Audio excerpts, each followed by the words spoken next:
お知らせがございます。もう一つのチャンネル、遊びって学べる。ビデオゲームや子供と遊ぶおもちゃ、日常のことなど、釣り以外の遊びはこちらで配信しております。ぜひチャンネル登録よろしくお願いいたします。いつもご視聴いただき誠にありがとうございます。釣りって学べるです。今回のテーマは、キス釣りの極意を解説いたします。キスは砂浜の女王とも評される美しい魚です。浜からの投げ釣りやちょい投げ、船釣りでも狙えるターゲットとして大人気な魚です。キスは1年を通して釣ることができますが、その生態や時期ごとの特徴を知らなければ釣果を伸ばすことは難しいと言われます。今回の授業では初めてキス釣りに挑戦される方に向けてキスの生態と釣り方を解説いたします。最後までよろしくお願いいたします。まずはキスの生態から見ていきましょう。結論は次の通りです。群れで行動する。キスの当たりは鮮明。底スレスレで寝ている。姿の美しい魚の名を挙げると、シロギスは必ずベスト5には入ります。銀白色でスレンダーなその体型は、色白の美しい女性的な姿を連想させられます。船釣りはもちろん、投げ釣りや堤防からのちょい投げでも釣れます。食味においても天ぷらやフライの食材として魚屋で売られている馴染みの深い魚です。釣りの世界でも入門者は必ずと言っていいほどこの釣りを経験することになると思います。入門書などにも間違いなく登場します。砂地を好み、夜は砂の中に潜って寝るという話が入門書や図鑑などに書かれていて、それが常識として知られています。ビギナーでも釣れる魚ではあるのですが、数を釣ろうとすればベテランにはかなわず、想像以上に奥の深い釣りの対象魚でもありますが、生態的な話でも実はまだまだ知られていない要素が多々あります。群れで行動するについて解説いたします。シロギスは単独行動が多いのかと思いますが、意外と群れで行動しています。数尾の場合もあれば、20尾から30尾ほどの群れを作ることも多くあります。そして何よりも一箇所にとどまるのではなく、群れはかなり大きく移動し続けます。シロギスの口は小さいですが、下側に向かってロート状に伸びています。砂地または砂泥の海底を泳ぎ回って、その伸びる口を海底に向かって突き出して、強く吸い込むようにして砂や砂泥ごと餌を捕食します。吸い込んだ砂や砂泥はエラから吸い込んだ海水と一緒に排出します。餌の基本は海底に潜り込んでいる魚介類、そして小さなエビ、カニ類も食べています。群れを構成しているシロギスは、それぞれが捕食行動を繰り返しながら、群れ全体が徐々に移動していきます。この群れがいくつも存在しています。つまり、群れがどこにいるのかを探ることが、この釣りの釣果を大きく左右することになります。キスの当たりは鮮明について解説いたします。よくシロギス釣りで釣れてくるメゴチがいますが、メゴチとシロギスとの間には行動パターンに大きな違いがあります。この違いを把握しておくと、全くメゴチがかからなくなるというわけではありませんが、高い確率でシロギスをゲットすることができます。それは、メゴチは比較的海底でじっとしていて、時々わずかに移動する程度です。しかも、群れを作らずに単独で点在するようにして餌を待つように進んでいます。しかし、シロギスは海底から10センチメートルほど上の層を泳ぎ回り、積極的に餌を探しています。つまり、仕掛けを入れても仕掛けを引かずに餌を動かさないとどうなるでしょうか。運よくキスがそばにいれば食ってきますが、そう簡単にそばにいることも少なく、あちこちに散らばっているメゴチの餌食になってしまいます。そうならないように高確率でキスを食わせるためには、可能な限り遠投し、仕掛けをゆっくり引いてくることが重要なポイントになります。だからといって、あまりにも早く引いてしまうのにも問題があります。秒速5センチメートルから10センチメートルぐらいのスピードで引くことが目安となります。活発に活動しているキスがその餌を見つければ、動きの俊敏なキスの方がメゴチよりも先に捕食しようとします。当たりもキスの方がより鮮明なことが多いです。仕掛けを引いていて、そのような当たりがあったら、仕掛けを引くのを止めて、2、3秒ほど待って食わせるのがコツとなります。そこスレスレで寝ているについて解説いたします。夜の砂地の海底はカニやエビが徘徊しています。イソギンチャクの仲間も夜に活発に触手を伸ばして活動しています。また、タコの仲間はカニやエビを捕食しようと海底を這い回っています。昼の海とは全く違う世界が夜の海にはあります。シロギスは夜は砂の中に潜って寝ると言われていますが、海底から5センチメートルぐらい浮き上がった状態を保ち、体色も濃いネズミ色の状態で寝ています。しかし、寝ていてもセキュリティ機能だけは働かせているようで、外敵が近づくと逃げますが、夜は遠くに逃げらず1メートルから2メートルほど逃げると、そこで同じように海底から5センチメートルぐらいのところで浮きも沈みもしない状態で再び寝始めます。この海底の砂に潜らない睡眠パターンですが、必ずしも海底の砂に潜って寝るというわけではないようです。何のために海底の砂に潜って寝るのか、なんで砂に潜らずに寝るパターンがあるのか、少なくとも寝床として砂に潜ることだけが夜の海ではシロギスにとって安全ではないということが挙げられます。ここからはキスツリーのポイントについて見ていきましょう。結論は次の通りです。下側に伸びる口、30尾ほどで回遊、冬は深場に落ちる。下側に伸びる口について解説いたします。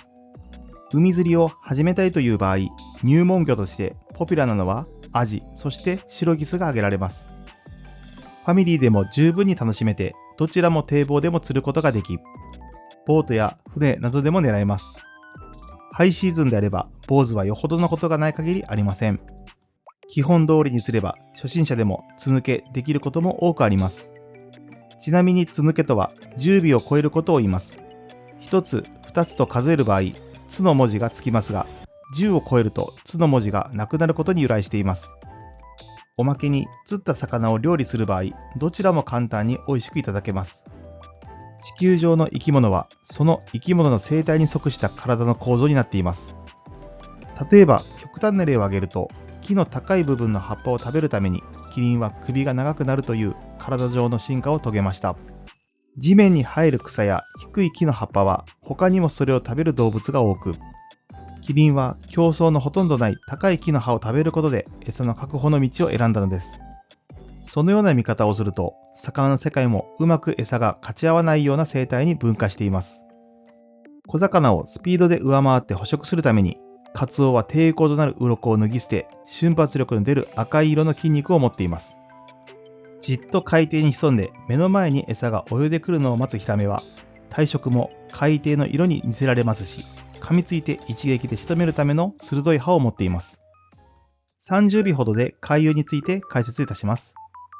シロギスの場合は、海底の砂や砂泥に潜むイソメやゴカイ類、小さなエビやカニなどを食べやすいように、口が斜め下前方に伸びるロート状の口になっています。体を逆立ちさせなくても、まるで掃除機の吸い込み口のような構造で、砂と海水を一緒に吸い込みます。エラでそれをこして、砂と海水はエラから吐き出します。また、大好物のイソメやゴカイ類を見つければ、素早く吸い込み、口で軽く噛みながら飲み込みます。シロギスは、ヨブと呼ばれる砂地や砂泥底のくぼみにいることが多いです。ちょうど潮の流れによって吹き溜まりとなるのか、そこに潮の流れによって餌が多く集まるのではないかと考えられます。シロギスは日中10尾から30尾ほどの群れを作って回遊します。捕食のための回遊ですが、単に移動するだけの場合はかなり速いスピードで泳ぎ回ります。餌を見つけるとそこに留まって捕食します。シロギスはもちろん単独で行動する場合もありますが、やはりそれでは外敵に狙われやすいため群れを作ります。しかし大きな群れではなく、10尾から30尾ほどの群れで行動します。群れを作ることによりたくさんの目が存在することになります。群れの中の一尾が何か外敵を発見した場合は何らかのメッセージを発して警戒します。例えばアオリイカがシロギスを狙ってその群れに接近した際、その中の一尾が接近に気づき、そのことで群れ全体が警戒し、アオリイカはイカパンチの触手を伸ばしたものの簡単に避けられてしまいます。また、シロギスは餌を求めて徘徊するようなスタイルで回遊します。その回遊も潮の流れをどのように察知しているのかは不明ですが、潮が止まると活性は落ち、潮が動くと活発に回遊します。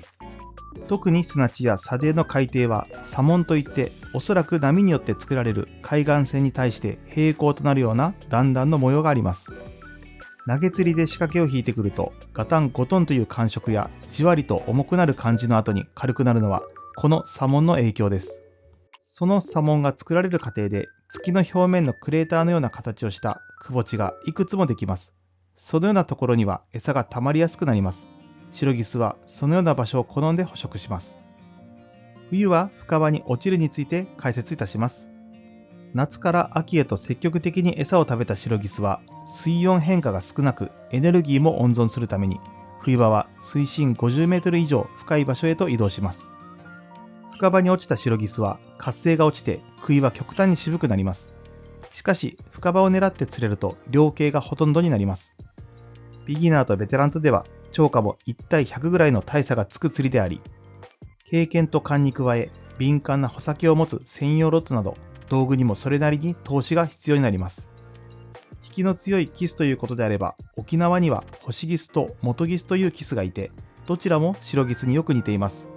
ホシギスの方が多く釣れるのですが、その引きは本当にキスの引きかと誰もが驚くほどです。さらに引きが強いのは、オーストラリアの固有種でキングジョージホワイティングというキスの一種がいます。